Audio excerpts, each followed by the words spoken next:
What is going on, guys? Welcome to our final video of the off-season. Let's get this one underway. We are now with recruiting boards officially. You guys as creative recruit are now in. Put them all on ACU's recruiting board, so that's who we're going to start with, so you guys can take a look at who we picked. All right, let's get into it. All right, so checking out ACU's recruiting board, Grayson Stanfield. Yeah, we're going to start here. Looking at him, he's listed as a 69, D- playing style for ACU. Cartier Thomas, another one of your players. Playing time, playing style. This is, man, so it's hard recruiting right now for ACU, but we'd like to put everybody on this board so we have like A chance. we have a reference. We keep it with the theme of it being the subscriber team, and if they get some of these guys, they get some of them. If they don't, they don't. Right. And basically the strategy behind some of the guys, the overall ratings for this was because we had a lot of quarterbacks either that were recruited into our teams that were not created prospects, a lot of freshmen that were incoming, and we had a lot of you guys wanted to be quarterbacks, and so I figured it was a good idea to just get those guys to be like the project guys, redshirt you the first year, get that XP, get that overall ratings bumped up, and then go from there, being a freshman redshirt wherever you sign. So hopefully that's with us. So that was kind of the strategy. So we see Charles Bryant, quarterback. We got Kent Collins from Canada, Toronto. With a lot of guys from Canada. Interesting. We have a Canadian contingent out there. I guess so. There's Jake Lewis Jr. He's definitely going to be a project guy. 58. Seems like it. Eaton Collins from almost Canada, Vancouver, Washington. He is from, I believe, he's from out of the country. He's not from the United States, and he was a rugby player, so he's going to be a big-time power back. Oh, yeah. He's got that red hair going on. 215. Yeah. Stephen Bryant. Now, he's brothers with Charles Bryant. So we're going to see quite a bit, probably, of trying to recruit in tandem here with the Bryant brothers. Alex Jefferson, #1 wide receiver out of Batesville, Arkansas. I want him. Yeah, a lot of guys are going to want him. Aiden Mitchell from Texarkana, Texas. Now, is he a Wildcat quarterback? No, he's just a pure receiver. Okay. Jameel Carter, he is the guy that's kind of the Jabril Peppers of the Dynasty. Go Blue, right, Corey? All right. Corey Karhoff. Put that in there. Yeah, so he's a wide receiver, can play running back a little bit here and there, but yeah, can obviously throw the ball too. I'd put a lot of your guys' recruits that are like that, basically spread out their statistics, so they're not really good in one aspect, but they're pretty good in a lot of things. So that way that they can be that Jabril Peppers type of guy.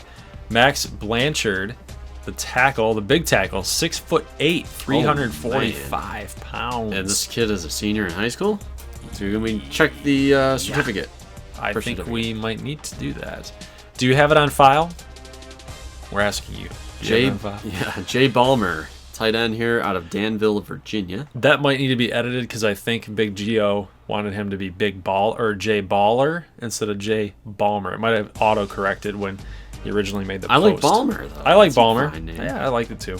We'll see what he wants. Orlando Goodlove from West Memphis, Arkansas. This guy's going to be a player, man. Yeah, it's 340, another huge guy. Kyler Ravato out of Montreal, Canada.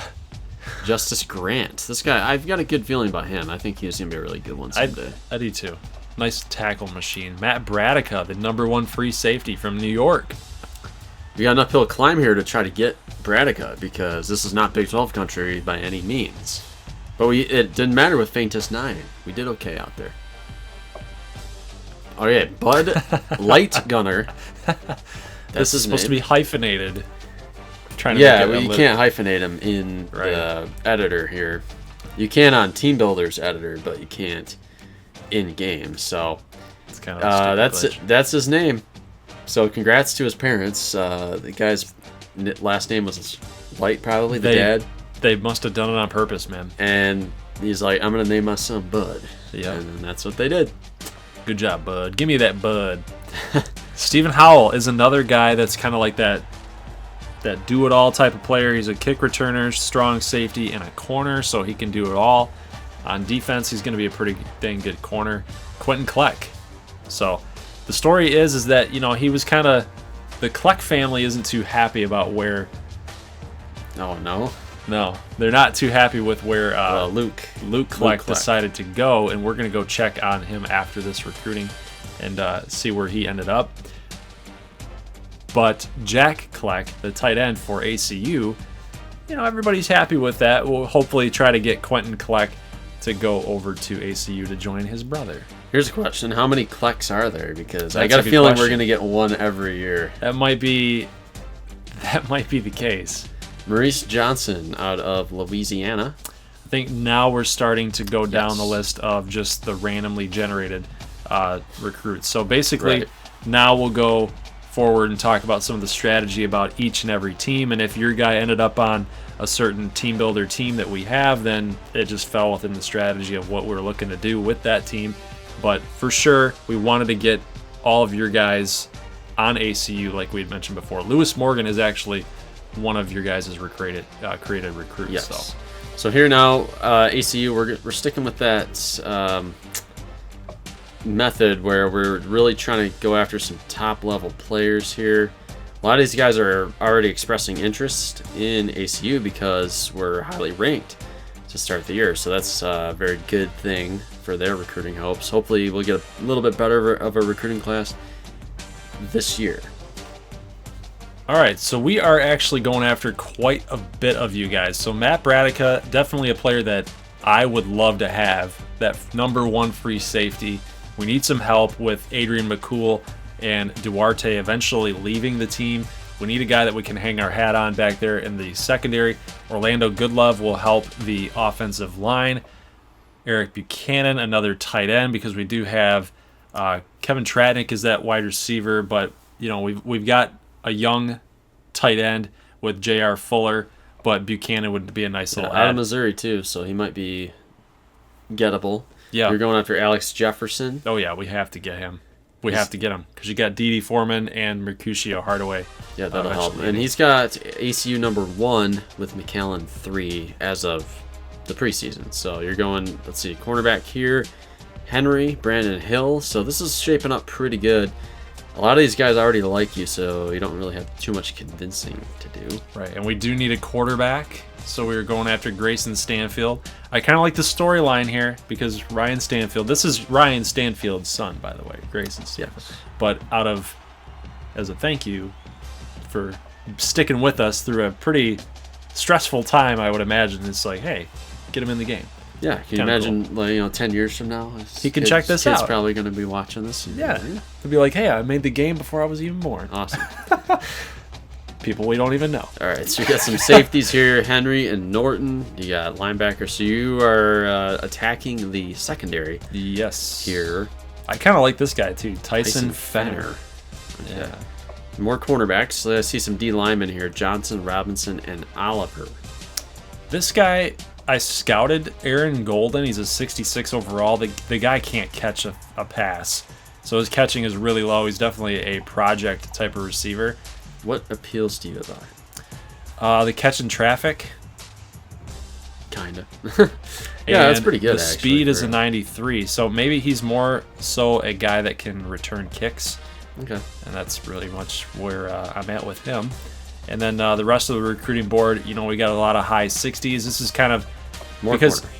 we didn't sign a whole lot of guys in the off season or last season at all. So I'm really focused on some of depth type of guys that we can build around and grow, just to get them in here, get them signed, quick and easy like.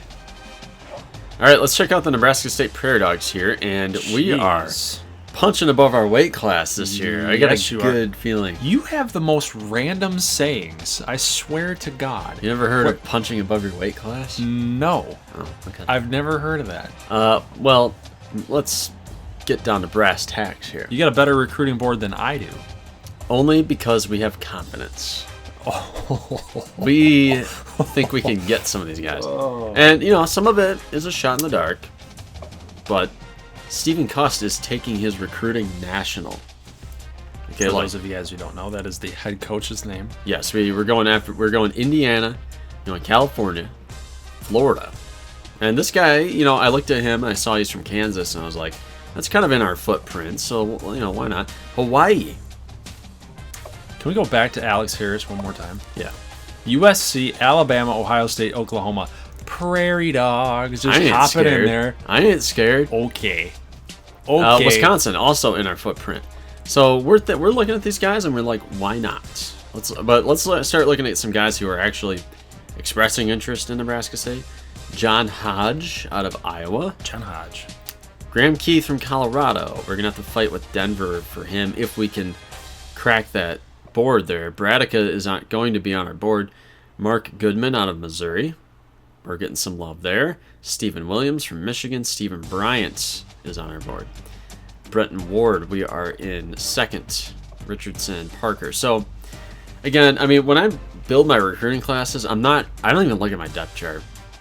I really don't. You're just getting the best players that you possibly can get on your class. Yeah, and then, like, if there's a hole, I can usually find an athlete that I can just fill in. Right. And it's like, as long as you're 72, I can live with you.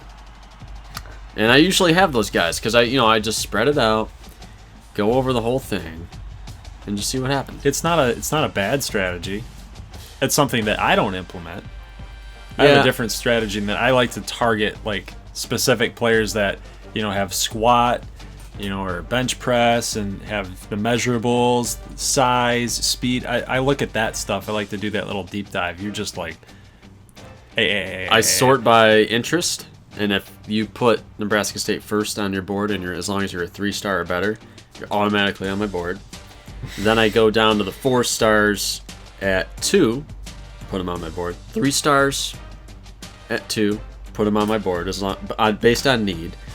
And then everything else is 4, 3, 4, 3, all the way down. That way you can acquire them fast. Right. Although this year I'm sprinkling in some, wishful thinking up I mean, I hope you get them, but geez, we just need a couple. You might not get the guys at the bottom who actually had you high because you might be spending so many points on these guys. We shall see.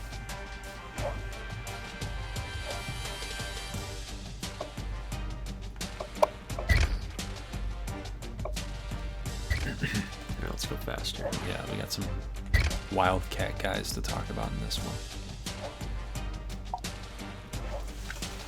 You have Jamil Carter on the board? Yeah.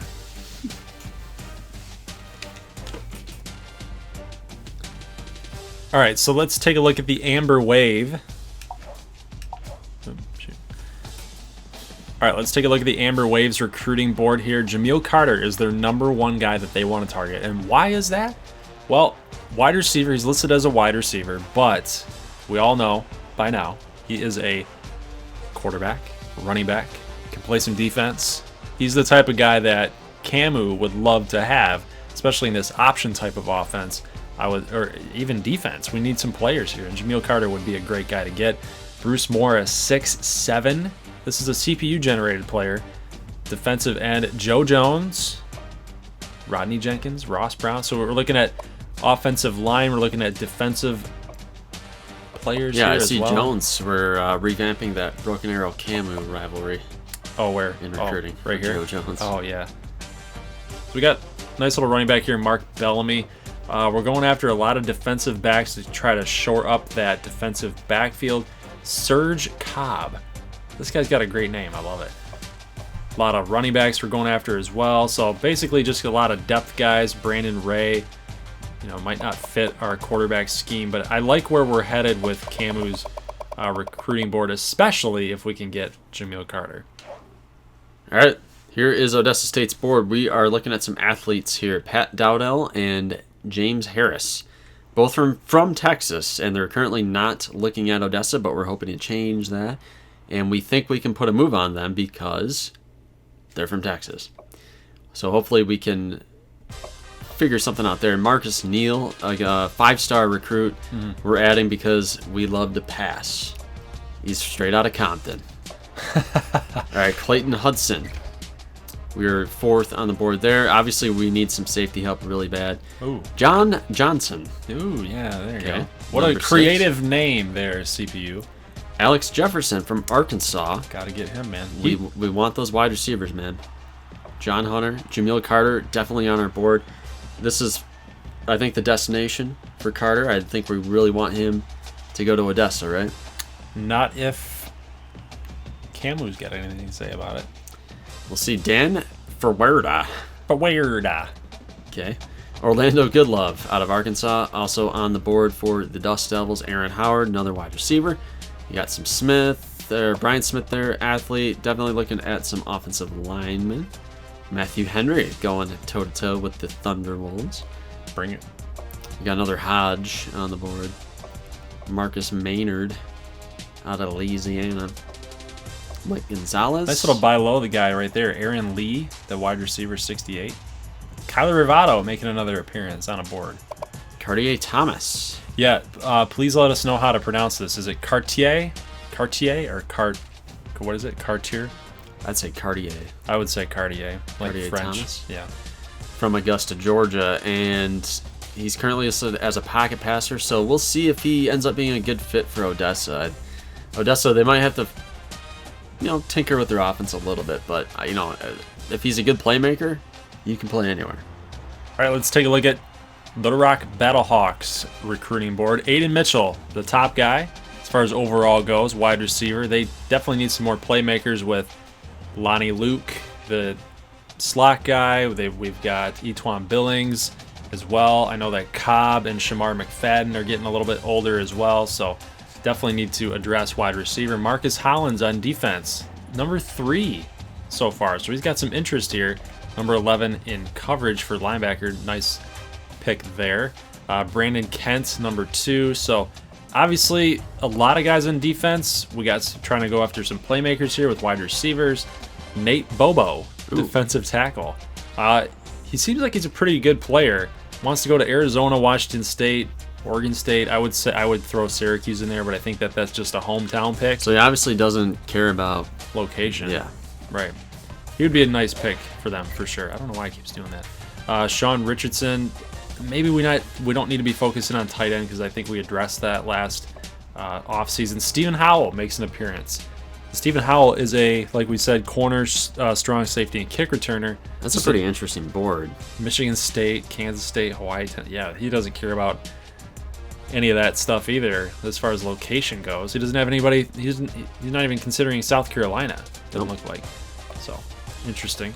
But again, same type of board here. Just a lot of receivers, a lot of defensive backfield, and I think that's it for Little Rock. They're only going after Stephen Howell right now. All right, so a lot of guys are concerned about the Skeeters recruiting board and how that's going to do for the 2018 season. Let's take a look at them. All right, and so they are actually going all in. They want Matt Bradica to be the guy on that defense. They're going after Quentin Kleck because I think Kitamaya is not going to be around for a few more years. Orlando Goodlove would be huge, especially for what they try to do on offense in that run blocking system. Sidney Hines would be a nice tackle. Jameel Carter, obviously, he's that wildcat type of guy, would fit really well with them. Jay Ballmer, Stephen Bryant at halfback. He could be a guy that they'd want to turn it over to after Wingo is gone. Yeah, they definitely need some options at running back for the future. I mean, they're set up okay in the short term, but you can never have enough running backs. And this is a guy that I think, even if they don't get Stephen Bryant, Eaton Collins, he is the kind of guy that is just a workhorse type back, and it would fit perfectly for the Skeeters. Max Blanchard, a run block tackle. I kind of hope that they get all of these guys, even Bud Light Gunner. Who has the Skeeters number 1. Yeah, that's hilarious. We can't control where they want to go. Right. Really, so that's pretty cool that they're considering him. Ricky Williams making a comeback? Ricky Williams, but he's in a fullback role. Let's see, some more linebackers, defensive ends. We're trying to hit some power type of running backs as well.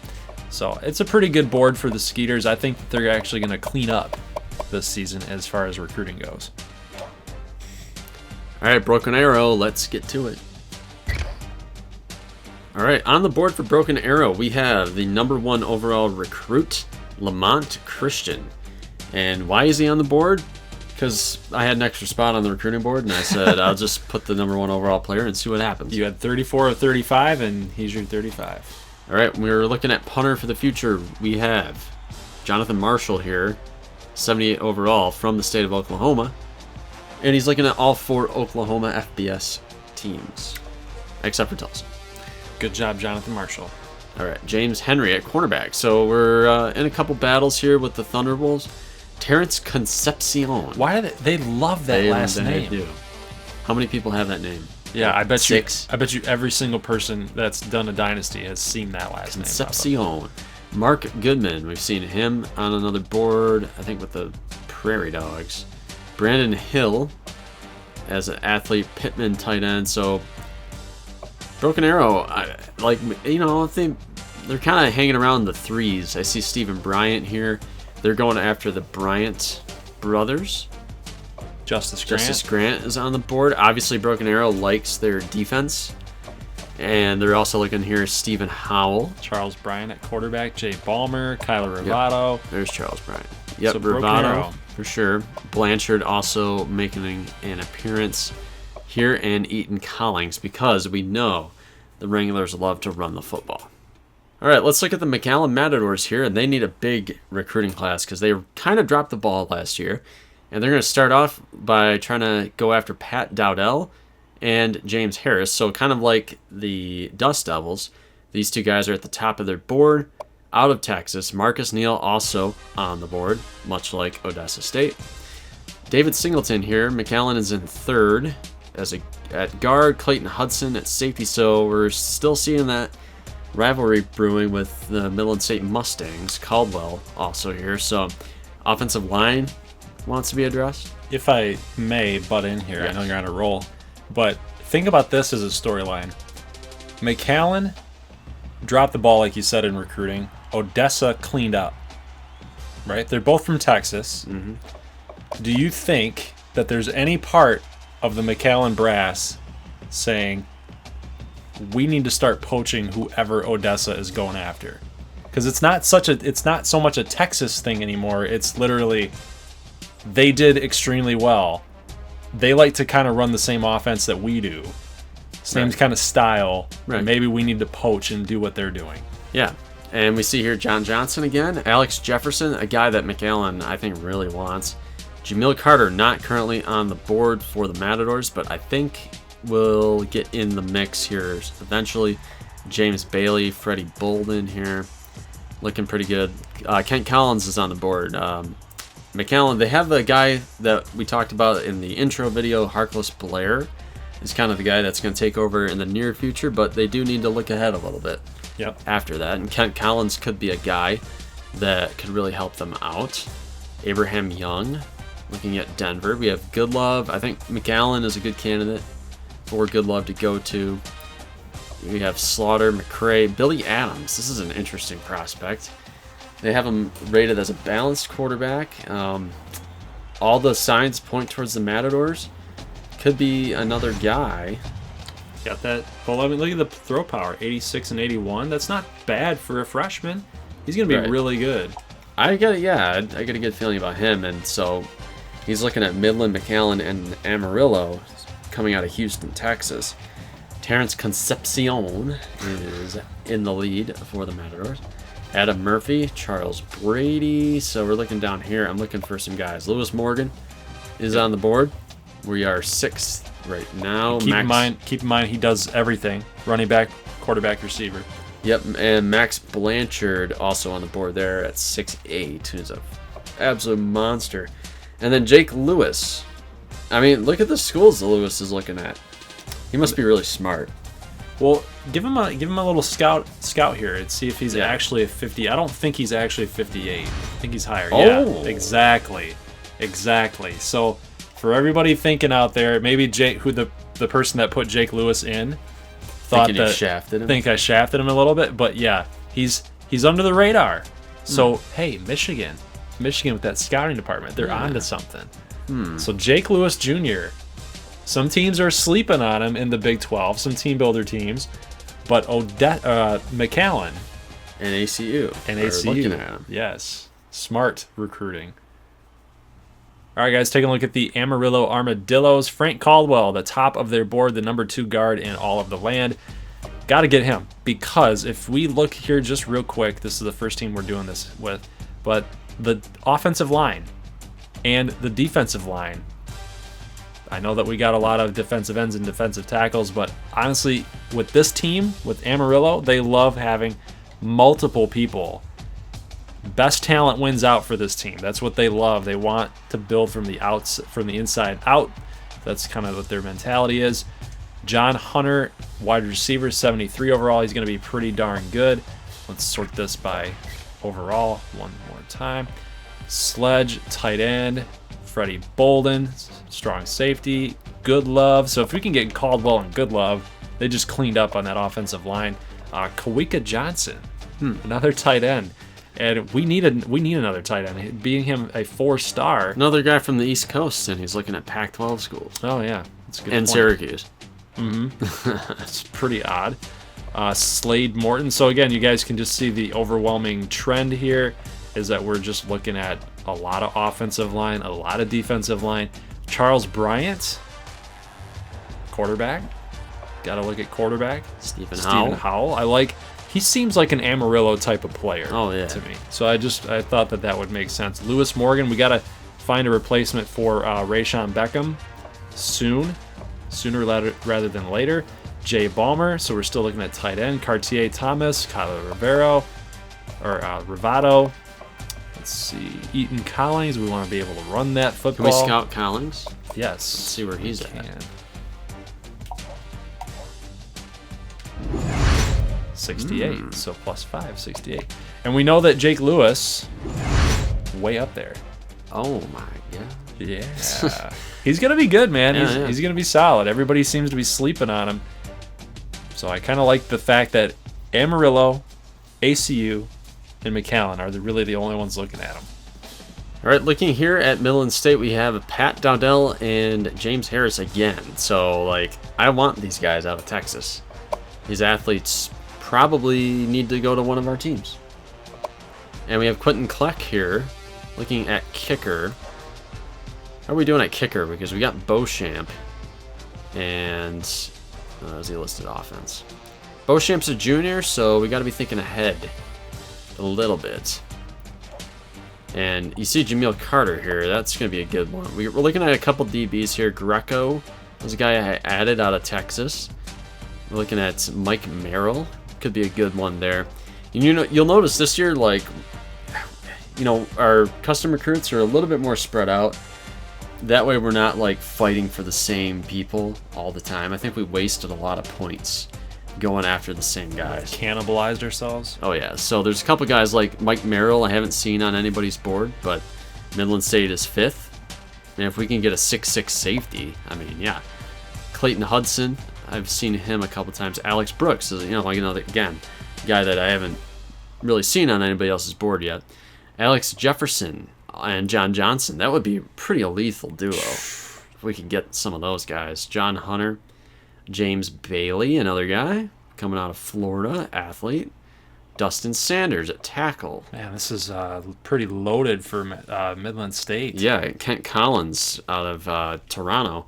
Also a guy that Midland State wants to make a push for. Jameel Carter, I think.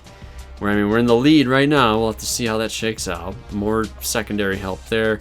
Braddock's a guy we want. You can tell Midland really is trying to rebuild the defense. They're trying to do a lot of things with this class. I don't see anybody in the 60s. Right. Oh, there we go. Grayson Stanfield here. Midland, we saw, take a look at their quarterback. Ballmer's on there as well. But, we have Jordy Sprague and CJ Wicks. Now, once they go, it gets a little more dicey. So that's really what they want to focus on. A lot of quarterbacks. And then a lot of defense on this board. All right, so saving the best for last, even though I hate to say it. Rivals with Ardmore, of course. Denver Tech. We got the recruiting board here. Blake Oliver. Look at just skip here. Just skip all the way to the bottom. Got an 83. Go all the way to the bottom. There are no 60s. They're not wasting any time. They're not even going to bother. No. Trying to go after something. They're going all in. Because, hey, you win a national championship, you get a certain level of cachet. So they view themselves like, hey, we're like Bama, okay? We feel like we're Bama, like we're USC. That's some big britches, man. Why not? Why can't we get Blake Oliver? Why can't we recruit Georgia? Why can't we go into Ohio and get Lamont Christian? Yeah, Cody Lee out of California, that's an area they can hit pretty well. Arizona, again, is another one. Dustin Miller at running back could be a good one. Bobby Greer out of Utah. The #1 quarterback scrambler. He'd fit right into that system. Now, why does it say playing style D-? Because they don't throw, maybe, but they run. There's no attempts for him to scramble. I mean, there are, really. I mean, it's Sean Goodman. So, again, Pennsylvania, we're getting some love out there. Marcus Neal, wide receiver. Again, I mean, we're not really throwing yet. I think when Matkovich gets in, maybe they'll start throwing a little bit more. But, I mean, we got some good defensive prospects like Singleton and Schmidt. Arthur Washington's a guy that can probably play all over the board out of Nevada. Saw him on another board. He's got 85 returns, so maybe he could be a return guy. Graham Keith out of Colorado. Newberry. So a lot of athletes. I mean, I love playing with athletes because they're always highly rated, and then you can just do whatever. You get some holes at the end of a recruiting class, you just plug them in. Yep. Atari Johnson out of Utah. Jameel Carter, Texas. So Aiden Mitchell. Even if you don't get the quarterback that was high up on the list, if you get Jameel Carter, watch out for that guy. Could be. Can you scout him real quick just to see where he's at with like throw power and stuff like that? Because I think it probably won't show up as a wide receiver, but listed at 80 strength, so that's pretty good. Aiden Mitchell, we are in the lead. And I think our pitch to him will be like, hey, we got a guy in the wings, and, we can adapt. We're flexible. We don't have to run the ball 55 times a game. Andrew Harper out of that's in the UP, I believe. Oh, you're talking about Aiden Mitchell getting the ball through the air. Yeah. Right. We got a guy with Matkovich who's coming in, can throw it, sling it. That's a good name. Brooks Outlaw? Yes, it is. That's great. I want him. Great. We're getting him. Good job, CPU. You finally came through. Isaac Martin out of Wyoming. I see Ardmore in 5th there, so had to throw that one in there, didn't you? John Walter, defensive end. And to round everything out, we get a 3-star center who's listed as 71. Number 10 center. Pretty good recruiting board here for the Rush. Okay, now it is time for the schedule reveal, and you guys are going to like this because ACU is going to start the year against Florida State in the Chick-fil-A kickoff. Heck yes. So get ready for that, everybody. Number 8 versus number 3. Now, week 2, they're going to take on Wake Forest. They're going to go at Missouri, so that's a good little regional game. You get some regional rivalry going there. And then they're going to host Buffalo to just kind of take a bit of a breather. Although Buffalo did win their division in the MAC, so don't sleep on that. With Tyree Jackson. Yeah, and of course, here's what everybody wants to see. Because we didn't get this last year. And we have the conference opener, ACU at Denver, everybody. Dude. By the way, we did not regenerate the schedule. This was the first pull. Yeah, and it wouldn't even work for conference games, I don't think. Oh, well, we're not going to try it. We're not going to even test it. But let's look at this storyline. My eyes popped out of my head when I saw this because I'm like, this is fantastic. You got ACU who's trying to get their come up and their resurgence. Denver Tech has already done it, and they haven't lost yet. But you've got A Money Stoudemire who's gonna basically run the offense, kind of like what Timmons can do. They both can run it, but obviously Stoudemire's thrower. Yeah. And this team for ACU they're back, they're hungry, and they're just loaded. Oh, man, that's crazy. And now, week 7, they're going to host Amarillo, and then they're going to go at McAllen. So there's not a lot of let-up here, and that's a tough draw from the West. You get Denver, Amarillo, and Camu, I see there in 13. So, but yeah, I mean, they got to go at McAllen and at Ardmore. So 3 road games. So tough. Denver, McAllen, Ardmore on the road this year. And then, so tough. As usual, close out against Shreveport. All right, so let's check out Denver Tech's schedule. This is kind of a cool one. We got the highlighter matchup. Oh, yeah. Denver Tech at Oregon. So they got to travel all the way out to Eugene Yeah, and Oregon, you see, is unranked. They had a pretty bad year last season in this game. So Oregon is going to be trying to make a comeback here. And, hey, at Autzen Stadium, I mean, that's kind of where... Tough. I mean, Denver's going to be facing some tough elements there. They get a tune-up here against Utah State. Rivalry game at home this year against Boise. Boise also disappointed quite a bit last year. And then Denver's going to host Iowa in a game that, I mean, that looks pretty ugly on field. Anytime you get the clashing yellows like that, it doesn't really make the goldish versus the highlighter, the Volt. Ooh, kind of ugly. Sorry, Volt. Yeah. Volt yellow. They're more highlighter than Volt, but point taken. But the storyline here, Kirk Ferentz is like Mr. Pro style, right? Gets hired by Denver. Now, he's going to have to adapt his play calling tendencies. Iowa is now running spread by hiring Kellen Ivey. Yeah, the offensive coordinator for Denver Tech. So weird things are going to be going on here week 4. Very interesting there. And then, as we know, they're going to open against ACU in conference. Week 7, they go at McAllen. Bye week. Then at Ardmore. Finally, we get a break there, right? So you host Denver this year. That'll be interesting. And then, they're going to round out the Big 12 West stretch here. Host Midland and host Nebraska State. Looks like we've got Temple, Georgia Tech, Vanderbilt for our out-of-conference games. And then we're going to cap it off with Oklahoma. We got to travel to Oklahoma, the number 12 team. They might be higher than that by the time we play them, though. Yeah, I mean, they're a little bit downgraded right now. Temple, I mean, I looked at the rosters, and they have, like, Rykel Armstead and Ventrell Bryant are, like, in the 90s. Yeah, so it's not this gonna is be not... terrible. Temple is not going to be a pushover here for you. And then you got to go at Georgia Tech. You get to deal with the option. I know you love facing options. Well... Hurry up options. We're gonna have to, because we got to go up against Kansas A&M off the bye week, which is kind of what the intention was behind that.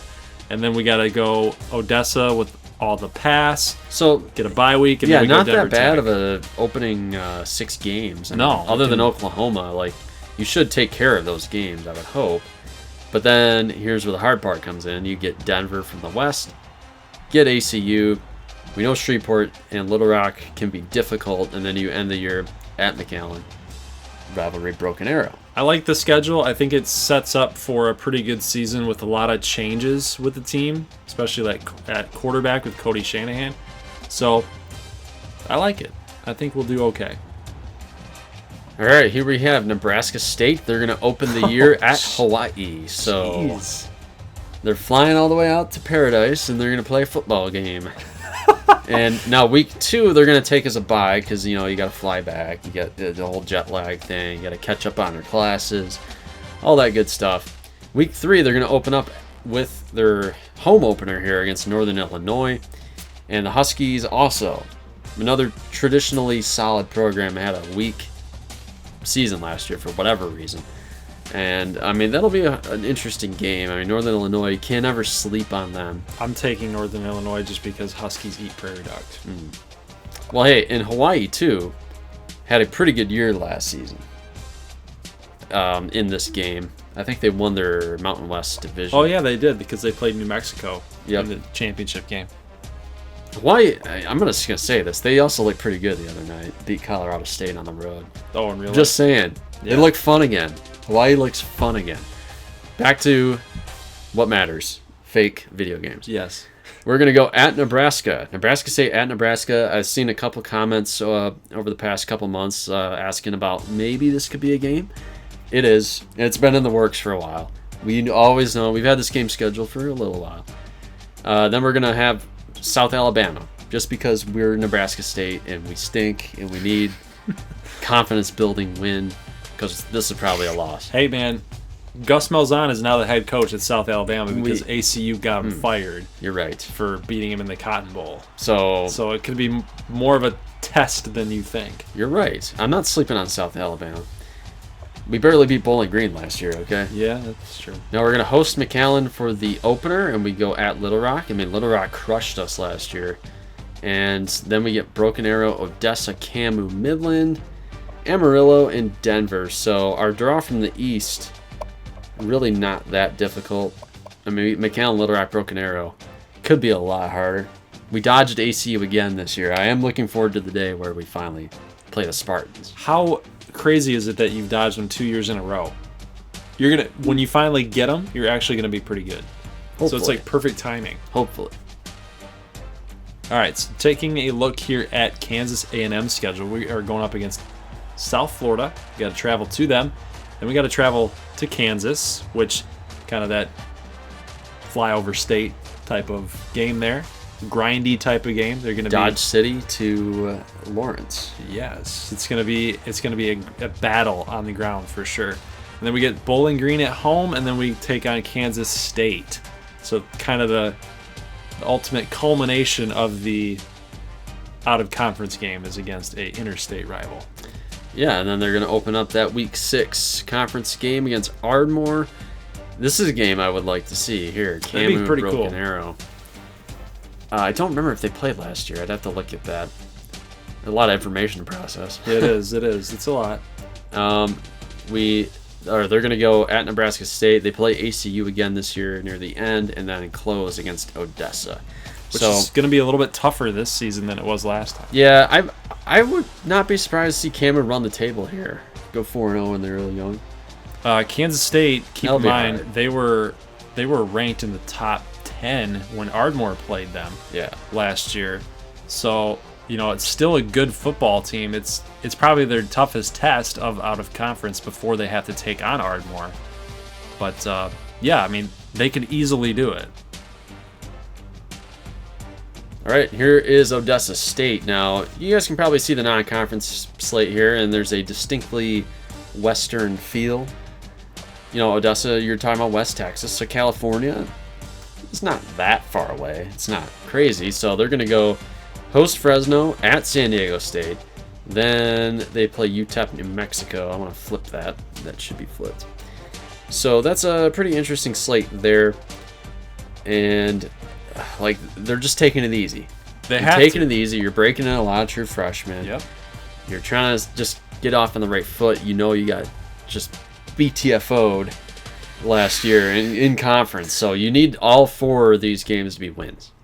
Even if you go 3-1, like let's say you lose to New Mexico, because New Mexico actually, like we said, they made it to the conference championship game last year. Yeah, and Odessa went 3-1 last year, lost to Tulane. Right.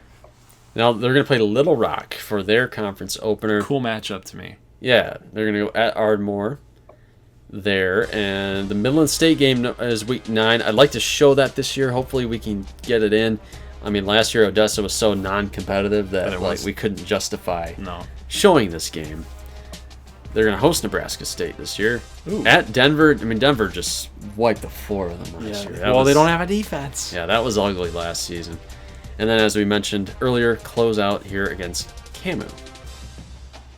All right, so taking a look at the Little Rock Battlehawks schedule, we're off Week 1. Try to figure out who is actually going to win the job, Gunnar Rivers or Rhett Bollinger. We think it's going to be Gunnar Rivers. It's going to carry over into Week 2.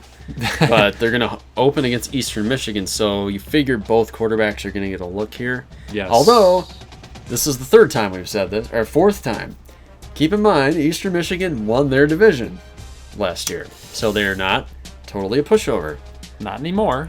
Louisiana was horrible last year, so that should be an easy W for Little Rock.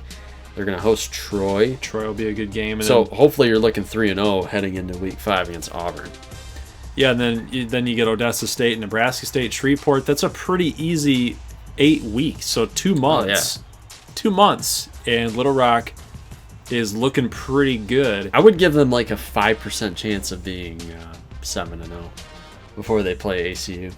If Rivers is as good as advertised, I mean, they could lose to Shreveport, they could drop Auburn, but I think every other game they should handle.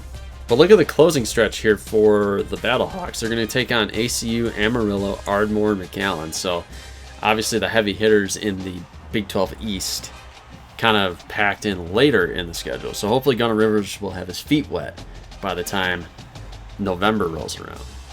All right, so a subscriber favorite team here, Shreveport. Take a look at their schedule against Southern Miss. We're off week 1. We got Tulane, and then look at this one. We want Bama. Yes, we want Bama. And with Nate LaDuca progressing like he did in the offseason, he put in the hard work, man. Oh, yeah. He put in the work. That's that game.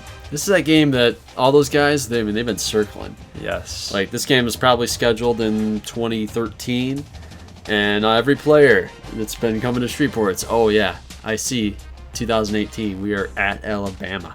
Dude, Andre Wingo has been waiting for this, and he wants to run all over. Oh, man, that's going to be nuts. That's probably why he came back to school. Right. All right, now, and then they're going to host Georgia State. Hopefully, easy W there. And, Shreveport, they get out of this thing 3-1. They're sitting pretty. Now they're going to host or go on the road here at Amarillo. So their draw from the West is not particularly easy. They do dodge Denver, so that's okay. But, obviously you get McAllen, Ardmore, ACU. And they're going to go at ACU. I don't know. I wonder how they're going to do this year. Because, it's going to be tough to repeat. Yeah, but that's the thing. Like, they needed that season. Yeah. Like, it's almost like once you break through that window, it's smooth sailing after that. Because it kind of opens up the floodgates. And, if they had struggled, if they had not made a bowl game, or if they went 5-7, 4-8. It's like, when are you going to turn that corner? Right. And now they've gotten to the corner. All right, now, how far are they going to go? Right. All right, let's check out Broken Arrow. And this is a team that started the year 5-1 last year, ended 5-7. So it was a totally miserable stretch down the line there for the Wranglers. And, we're going to look at this non-conference schedule. They get 3 home games. They're playing Louisiana Monroe, Pittsburgh, Miami of Ohio, and now they're going to go at Tulsa in their rivalry game. They open the year at Midland State. Interesting game. You're going to get Camu there. They go at Nebraska State this year. And then they get ACU McAllen. Another tough draw late. Yeah, so all the schedule's, it's going to be backloaded. So we might have a similar situation where, if they can get by Pitt, survive that Tulsa game. Tulsa was bad in this game last year, but, it's a rivalry game. But, yeah, if they can get by Pitt, might be looking okay. I think the goal for them, you get 6 wins, you just get into that bowl game. First time in our dynasty. They might be sitting pretty for the following year. Amarillo going west. Got Colorado, New Mexico, Nevada, Arizona. Then the bye week. Get Shreveport, ACU next. Odessa, Camu, Open, Little Rock. So they actually have, like it says right there, the strength of schedule. Sometimes I don't even bother looking at that. Honestly, sometimes now it matters. Now it matters because our teams are actually ranked appropriately. Exactly. And when I'm looking at this schedule for Amarillo, they've always been that team that just never really. We talked about Shreveport busting through that wall or getting around that corner. Amarillo didn't seem like that was their style. They hadn't gotten there yet. This would be a season in order to do that. Ranked 25. You've got some pretty easy teams here in the first 6 weeks of the season. You could easily get to 5-0 if you just take care of business. Then you got a really tough game against ACU, but hey, if this offense takes the next step, they could compete with ACU. The defense is still pretty good. Yeah, they've lost a lot of senior leadership, but it's replaced with some talent. I think they'll hold serve on defense. It's really just a matter if the offense can get better to kind of counter the loss of experience. And then hopefully by week 7, that defense will be good to go. And, that's a make or break game right there. Going on the road to Springdale, Arkansas, taking on ACU. Even if you go 4-2 in that first 6 weeks. Yeah. And you're still going to possibly be able to get to a bowl game. Hosting Denver is big, I think, for them too. Obviously, anytime you play Denver, you just get them away from home. Yeah. Just to help yourself out, increase your chance of winning.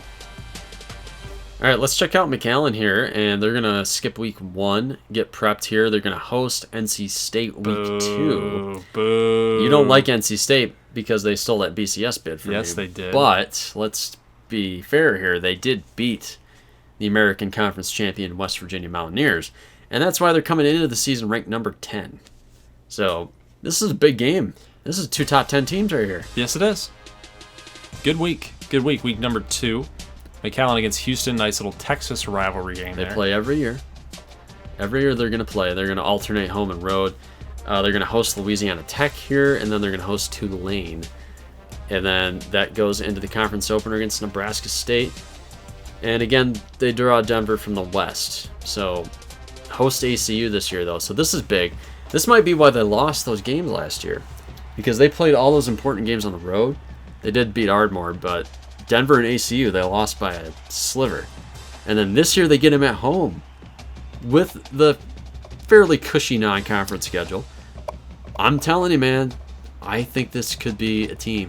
Yeah, I mean, to top go really far. 7, like, yeah, if they can secure some of these W's here early, and then if they can beat Denver Tech, that's always the question mark, right? That's the standard now. If you can beat Denver Tech, well, but I just like the fact that they get these back-to-back games this year. They're at home, whereas last year they're on the road. it's still a really tough draw, man. Like, you couldn't split those out, you know? You play ACU in week 11 versus week 8. Well, they have the perfect tune-up right here.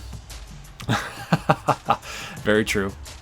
All right, final schedule reveal here. We have Midland State, and they're going to take on the Aggies of Texas A&M at Reliant Stadium in the Texas Kickoff Classic. So that's a pretty good matchup right there. We were thinking before the season started, we're like year 2, like Texas would be a good team for them to play, and then, as we all saw, they met up in the New Mexico Bowl. Right. Yeah, so maybe unplanned. Totally yeah, unplanned. maybe next year. So we're going to mix it up a little bit just so we're not seeing the same game again. We're like Texas A&M, perfect. They're going to go at Kansas. They're going to host UNLV, and then they're going to go at SMU in the Mustang Bowl. Bye week. Like it. Open Broken Arrow. They're going to go at Shreveport, Camu. And then, like I said, I want to show that game this year. Hopefully it won't be irrelevant. And then they're going to go at McAllen. So they get McAllen from the east, as we saw. And then they got to go at Denver this year. I think last year was the year that they could have taken care of business. They almost did. Didn't quite get it done. But hey, CJ Wicks is back. He looks really good. The team looks deeper than they were last year. Like, again, you get by Texas A&M, I mean, these 3 games look pretty easy. This opening looks pretty easy. This has got to be, by the time that McAllen game rolls around, has to be a top 15 team. If they're 6-2, 7-1 maybe, I think that's where they want to be. Well, everybody's talking about CJ Wicks in the offense, and even though they lost LaShawn Wheaton, and Myron Eckert, they lost some big pieces there on the offensive side of the football. But a lot of people are talking about Centavious Stokes-King. Seidenstricker. The defense looks like it's going to be pretty solid for Midland State. And then obviously CJ Wicks coming back, working on his pro prospects. And people are talking down in Midland. The beat reporters, this could be the year for them. All right, guys, so the preseason polls. Please check out the overall ratings, though, as these are going to change. In reality, Alabama is probably like a 90, 95 right now. But when we entered the season, the overall rating was an 81, simply due to guys like Deron Payne, Minka Fitzpatrick. Those players are actually in the NFL, but they were not declaring in this series. So basically what we did was we edited down to 40. Hoping that the CPU would be smart enough to do. This was prior to entering the season. I was under the impression that the CPU would reorder the depth chart. And they did not. So what we've had to do is go back, and we're going to pump their numbers back up. Actually, we already have for quite a few of them, but these numbers that you see here are locked in. They're not changing. So hasn't updated. So basically what you see here is not accurate. So Alabama, USC's offense is not a D. They're going to be fine on the sim. So right. But basically what we're doing is like Sam Darnold did not declare in this series. He's not a 40 anymore. He's back up to a 90, whatever. But we've renamed him, the player of Sam Darnold, to somebody else. Right, because the other way you'd have to do it is you'd have to delete one of your coaches, in which case you lose your record and all your coaching upgrades. Right. Then you'd have to take over for Clay Helton, delete him for some random new person, then reorder the depth chart. Exactly. And there's so many teams that you would have to do that to. And I don't want to mess with the coaching, right? The upgrades and the levels and all that stuff. That's even more of a compounding problem. So, right. So it'll be fine. Ratings are wrong, but they'll be back up to normal here. The rank is correct. The ratings are wrong. Yes. Okay. Moving on. Now that we got that out of the way, Alabama's number 1. Denver sitting here at number 2. Florida State's going to be at 3. UCLA, we saw them in the national title game last year. We're going to have Ohio State with Oklahoma State. Then we get a couple Big 12 teams here, McAllen, ACU. A lot of A+. Our conference is looking really good here. NC State checks in number 10. Ardmore. Ooh, whoa. What is How are you at 99? I don't know. That's interesting. That's questionable. I don't know. I don't see how you're 99 across the board. But yeah, so Penn State, Florida, Saquon Barkley, Antonio Callaway, a couple more of those issues cropping up that we will fix. Amarillo checks in at 25. Let's see where the rest of these guys are at. We're going to have Midland State rated A+. They look really good. Let me see. LSU, yeah, Darius Geis. So we still need to fix some of those. Kansas A&M. Yeah, they improved. 50th. They improved. We're going to have... Not getting a lot of love here in the bottom. Shreveport checks in at 74. Look at that offense. They're behind Eastern Michigan right now. But yeah, offensively, probably thanks quite a bit to Wingo. Yeah, you're rated up there pretty highly. Little Rock is going to be 78. Little Rock improved as well. Broken Arrow, 87. They're in the Purdue's of the world. It's good to see. We're 100th. We're Nice. C overall. We went from 70 to 75. You're a top 100 program. Odessa State with an A on offense. Listed at 105. They should be in last. It should carry them, though, this season. Yep. And Ball State is the worst team in the country. All right, guys. So taking a look at the all Big 12 All-Americans here. First team, finally, Timmons getting some love here. Well, with no Bishop and no Carmichael, yeah, he's going to be the first team quarterback. Schmidt and Wingo get the honors at running back. Jackson Hardaway. There's really no surprises.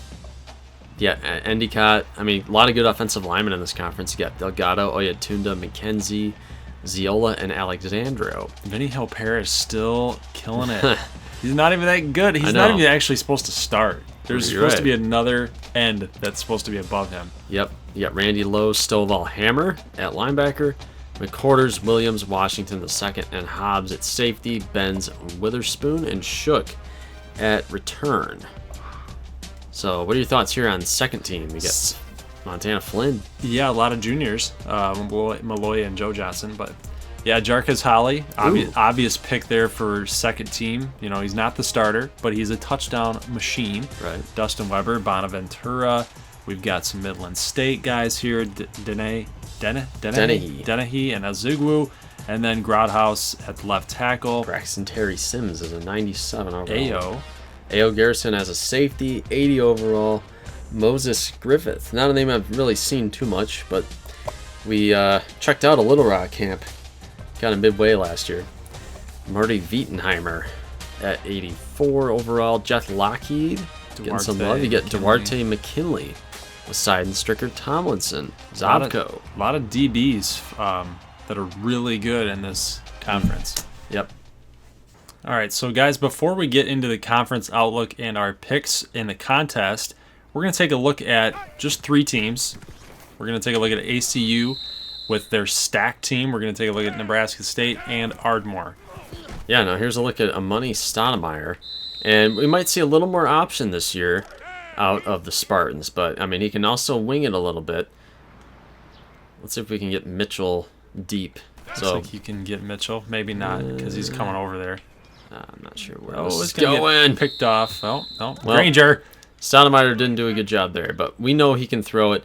I'm looking for big things out of Amani Stoudemire. I think possible Heisman campaign. All right, guys, so I lied. We got to show the champs. And we got to show Gunnar Rivers, too, for... oh, my God. It's happening again. Randy Lowe just Unbelievable. Randy Lowe, what happened there? Here's Jamil Schmidt going... Look at this run blocking. It's just... It doesn't matter. Doesn't matter if it's CPU or doesn't matter if it's user. Guys, it's going to happen again. This team Timmons, is there's Timmons. Oh, we got a hit there. But yeah, they're still humming on all cylinders. I mean, they've been doing this all off season, getting ready for that big game at Oregon next week. They don't care. They're ready to go. 20. All right, so here we go. First look at Gunnar Rivers. Let's see what he's got here. Nice little play call for deep shots. It's going to be kind of nice to see a guy that can actually sling it a little bit. Boom, look at that. Some arm strength. Okay. So we got Kenny Puck right there. And then if we can get some motion here, let's get James Huff to take that safety away. And let's get Shamar McFadden to go on a fly route. Let's see what happens here.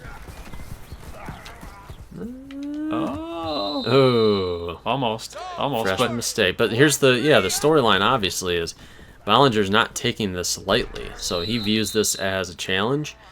And maybe showing a little bit more maturity. You know, he's like, hey, this is my job, but I'm not going to... I recognize it for the situation that it is, but I'm keeping my mouth shut, and I'm putting my nose to the grindstone, and I'm working for it. So, better signs out of Mr. Bollinger this year. All right, let's take a look at the Ardmore offense. And I've been keeping up with the narrative that things have changed. The only thing that's changed is Shanahan. Yeah, you have 10 returning starters offensively. Look at that. One major difference is that quarterback. But that's huge. You're right. Because if they can't get it done this year... Yeah, most important position on the field. And it's an obvious downgrade from Cade Wilson.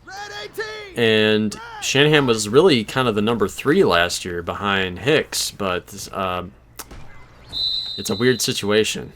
Like, they would prefer Hicks to be a 2 over Shanahan.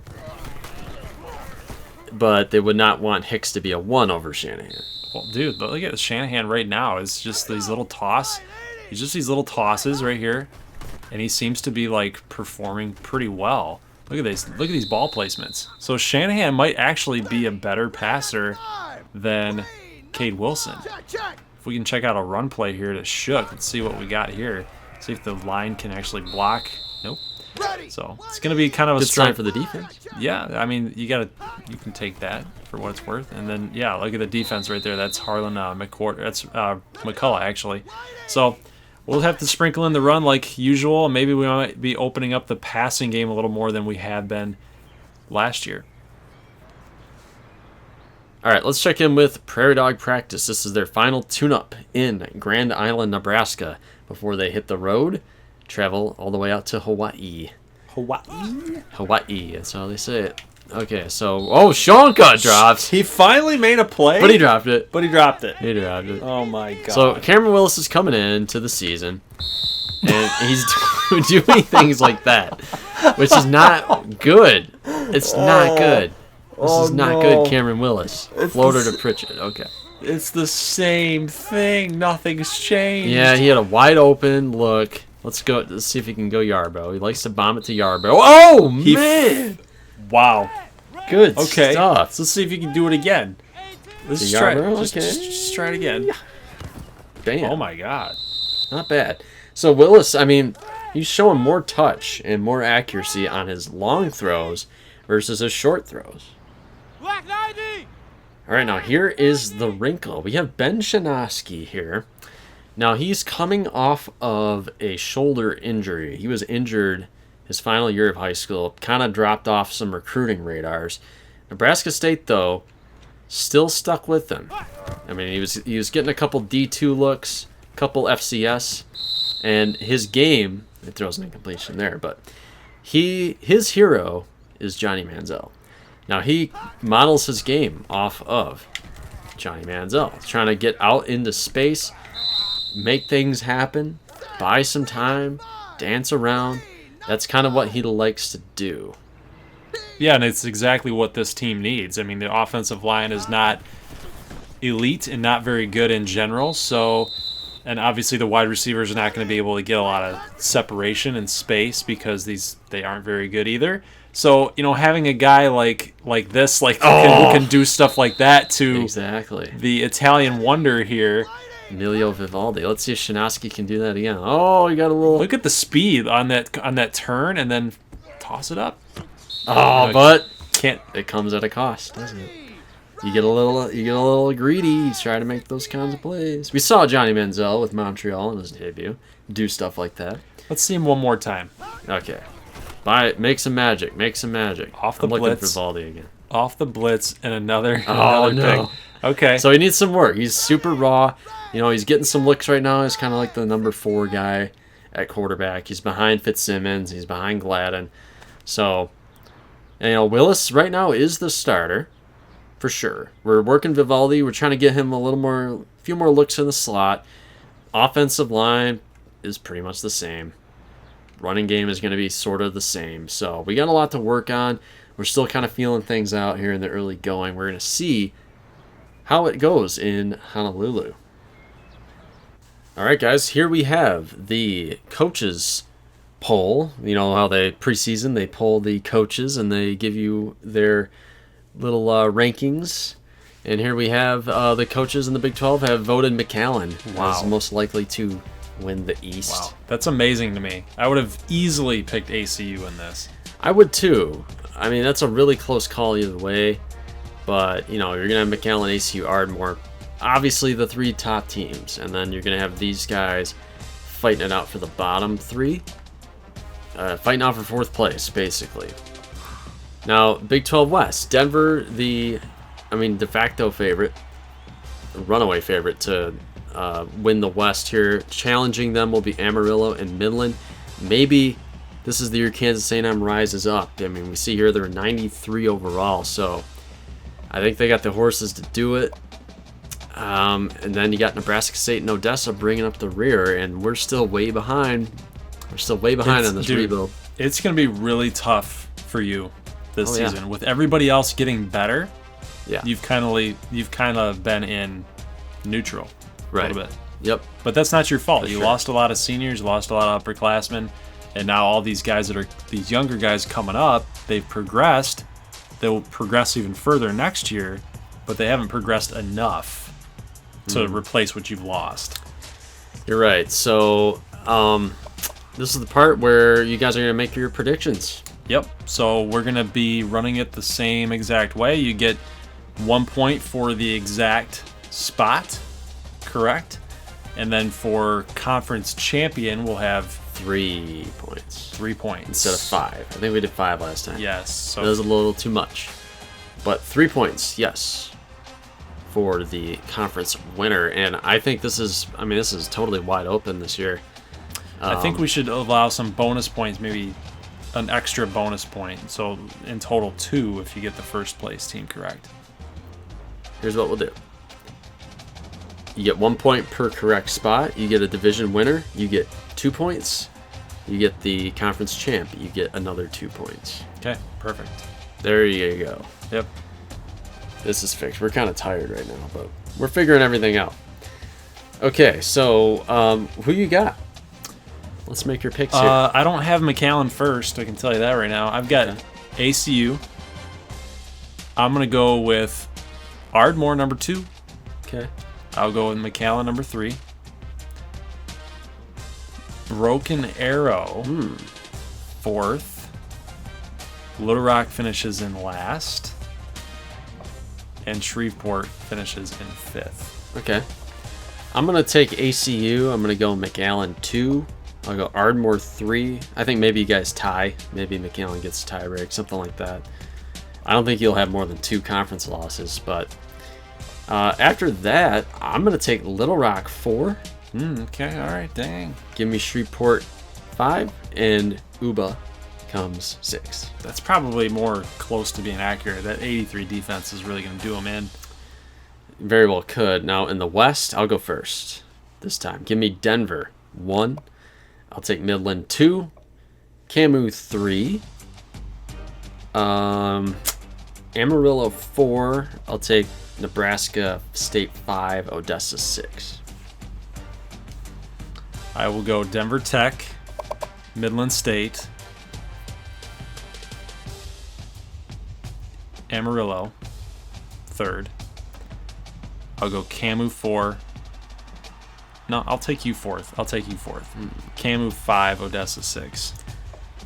Okay, well, there you have it. Now we're interested to see your picks. So leave them in the comments, and then you will win a prize similar to what we did with ACU this year. It'll be the same thing next year. So pick away, everybody. All right, guys, it's finally here. Week number 1 of year number 2 is underway. Got an interesting twist here for you guys as far as uploads go for week 1. We're going to have a double upload Saturday. And basically what we're going to do is we're going to have 3 games per upload. We'll have 2 uploads, 1 in the morning, 1 at night. So you guys will, just like the real college football day that's going to be starting here on Saturday, week number 1. We are in line with actual college football season. We're going to have that morning, and then we're going to have a night upload. So take it away, sir. Yeah, so now ignore the days here, because this is all going to happen on Saturday. So don't worry about that. So you're going to have Temple at Ardmore with a noon kickoff. Colorado at Amarillo. That's a 3 o'clock kickoff. And then Denver Tech at Oregon is 12:30 of local time, so 3:30 Eastern. So that will be episode 1 in the morning. And then as far as the nightcap goes for Saturday, we'll have ACU at Florida State. We'll have Texas A&M at Midland. And then Nebraska State at Hawaii. So perfect. This game is on ABC. This game's on ESPN. That game is on ESPN CBS Sports Network. So I like that. it. Yeah, I think pretty good format. Yeah. Week 1 is I'm not gonna say light, but we do have some teams on a bye. Because there's an extended non-conference season with 5 weeks, so that's just the way it'll work out. And we're gonna make our picks here. Yeah, and I wanted to open up the contest even further. So we'll actually have 2 contests being run, and basically what that is that we'll have the conference predictions that we have put forth. But I also want to include you guys into a game that I've been talking to Heel Boy about, and he's been very active with his picks and making his selections on who's going to win and in these matchups, and I want you guys to be included in on that as well, and we'll have a separate contest for that. So what the prize is, yet to be determined, but I'm actually going to show you guys what Dylan Bowers ended up winning here in the next few videos, because I will end up sending that prize to him soon, as well as Heel Boy, because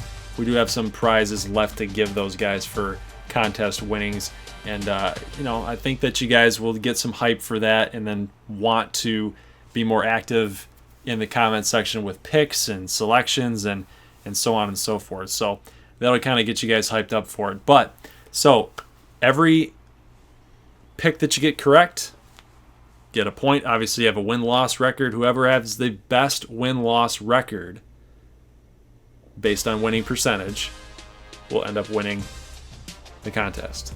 So I will determine that after you guys post. I'll put it in an Excel file and go from there. So as far as picks go, I'm taking Ardmore, Amarillo, ACU, Odessa, Hawaii, Ooh. Texas A&M, Denver Tech. I can't go against. I almost did it. Yeah, you can't go against Drakeenan. But I can't go against Drakeenan. I'm gonna go with give me Ardmore. Although let's take a look at the rating here. Temple rated B-, but yeah, give me Ardmore. I'll take Amarillo close. I'll take ACU close. I'll take Odessa State close. Nebraska State. Wow. Close.